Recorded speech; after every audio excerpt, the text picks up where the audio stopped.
Le royaume moderne n'est pas fait que de couronnes et de corgis. Il y a aussi des tempêtes derrière chaque sourire, disait un jour un observateur royal britannique. Et si vous pensiez que Meghan Markle avait trouvé la paix en Californie, détrompez-vous, la duchesse vient de voir son 10e attaché de presse quitter le navire en 5 ans. 10 professionnels, des experts chevronnés, des stratèges capables de gérer Hollywood et les tabloïds, qui ont choisi de fuir après seulement quelques mois.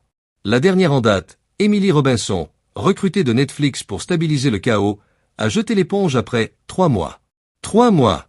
Comme si le rêve californien se transformait chaque jour un peu plus en un labyrinthe imprévisible où chaque email peut déclencher une tempête médiatique. Et maintenant, des rumeurs parlent d'un procès potentiel, où tout le linge sale royal pourrait finir au grand jour. Oui, vous avez bien entendu, un procès. Bienvenue sur UK Royal News, votre source incontournable pour toute l'actualité royale du Royaume-Uni, avec un regard satirique, informatif et parfois carrément impertinent. Ici, nous décortiquons chaque scandale, chaque déclaration et chaque scandale médiatique avec rigueur, mais sans jamais oublier l'humour british. Si vous aimez suivre le royaume avec un regard critique, tout en riant des absurdités derrière les façades dorées, n'hésitez pas à commenter, vous abonner et soutenir la chaîne via les super thanks. Votre soutien nous permet de continuer à vous offrir ce mix unique de satire et d'informations royales, chaque semaine. Et maintenant, accrochez-vous bien, car nous allons plonger dans les coulisses du Sussex et découvrir pourquoi ces 10 attachés de presse ont fui le royaume californien. Bienvenue dans la partie 1, où le cirque médiatique du Sussex se révèle dans toute sa splendeur. On pourrait croire qu'après 5 ans passés sous le soleil californien, Meghan Markle aurait trouvé un peu de sérénité. Après tout, la vie à Los Angeles semble être le rêve. Plage, smoothie au bail, tapis rouge. Bref, un environnement où le stress semble plus abstrait qu'un speech de couronnement royal. Eh bien, détrompez-vous. Parce que si vous pensiez que le drame royal s'arrête dès qu'on quitte Londres, vous vous trompez lourdement. Chez les Sussex, le soleil californien ne fait pas fondre la glace des tensions, il la transforme juste en tempête. Et le dernier exemple en date, c'est Emily Robinson, une directrice de communication chevronnée, recrutée tout droit de Netflix, qui aurait dû être l'ultime solution pour stabiliser le département RP du duché américain. Le problème? Elle n'a tenu que 3 mois. 3 mois, c'est à peine le temps de se familiariser avec les noms de code de Meghan pour les tweets ou les posts Instagram, et encore moins de survivre à une journée type dans ce qu'on pourrait qualifier de cirque médiatique. Pour mettre ça en perspective, certaines stars hollywoodiennes avec un ego 2 fois plus gros tiennent leurs attachés de presse plus longtemps, et pourtant, elles n'ont pas à gérer l'œil scrutateur du monde entier et la pression d'un storytelling royal constant. Emily n'est pas n'importe qui. Ses amis et collègues la décrivent comme coriace, capable de gérer la pression, le chaos et même les éclats de colère. Et pourtant, elle aussi a choisi de fuir. Si quelqu'un comme Emily, équipé pour résister aux pires tempêtes de communication, décide que ça ne vaut pas la peine, alors il y a clairement quelque chose de plus profond qui cloche. Et c'est là que le bâtiment blesse. Cette 10e démission en 5 ans ne ressemble pas à une simple malchance. Statistiquement, c'est une anomalie royale. 2 anciens employés ont certes été promus à d'autres postes hors communication, mais les 8 autres? Ils ont quitté le navire plus vite que vous ne pouvez dire Buckingham Palace. Et croyez-moi, ce n'est pas une fuite discrète. Certains effacent purement et simplement toute trace de leur collaboration avec le Sussex, comme si jamais rien ne s'était passé. Mais pourquoi ce taux de rotation effarant? Parce que derrière les clichés glamour et les photos impeccables pour Instagram, il y a une réalité beaucoup moins reluisante. Un management qui semble imprévisible, des attentes parfois impossibles, et un rythme qui transforme n'importe quelle stratégie de communication en course d'obstacles. Chaque attaché de presse qui arrive pense pouvoir survivre à ce tourbillon, et chaque départ confirme que personne n'est invincible. Et bien sûr, la presse, les réseaux sociaux et les forums de potins ne laissent jamais passer une miette. Chaque démission devient instantanément un scandale, ou un mystère à résoudre, alimentant l'idée que le Sussex est plus un champ de bataille médiatique qu'un foyer familial. Alors oui, Meghan est perçue comme moderne, engagée et charismatique, mais pour ceux qui gèrent son image, le rêve californien ressemble souvent à un labyrinthe sans sortie. Et derrière les sourires, les robes parfaitement choisies et les chapeaux à plumes, il y a une tempête royale qui gronde, et ce n'est certainement pas la dernière fois qu'on l'entendra. Ah, les coulisses du Sussex. Si vous pensiez que travailler pour Meghan Markle signifiait des journées tranquilles à siroter du thé au soleil californien, détrompez-vous. Derrière les apparences impeccables et les stories Instagram soigneusement filtrées, se cache un vrai champ de bataille.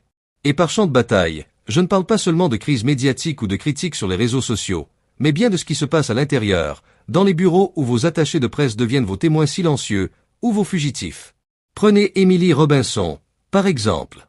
Une professionnelle respectée, capable de gérer les pressions d'Hollywood, d'anticiper un bad buzz avant qu'il n'éclate et de rester zen quand votre patronne est en mode diva. Et pourtant, 3 mois. 3 petits mois et c'est terminé. C'est là que le côté absurde devient frappant. On parle d'un environnement où la démission semble être le chemin le plus sûr pour préserver sa santé mentale et son portefeuille. Certaines rumeurs parlent même d'un espace de travail si toxique que les clauses d'arbitrage, censées garder le tout confidentiel, pourraient bien voler en éclats. Imaginez, un tribunal, des témoignages de 10 ex-employés, et tout le monde découvre que derrière les discours sur l'empowerment, il y avait peut-être moins de gentillesse qu'on ne le pensait. Et les internautes, bien sûr, ne manquent pas de se délecter du spectacle. Les commentaires fusent. Netflix devrait produire Escaping Meghan Markle, spin-off garantie #trending ou travailler pour Meghan. C'est tellement un honneur que le paiement devient facultatif, la gratitude suffisant comme salaire. C'est cruel, mais tellement britannique dans le style humour noir. On rit pour ne pas pleurer devant cette machine à scandale. Le paradoxe est fascinant.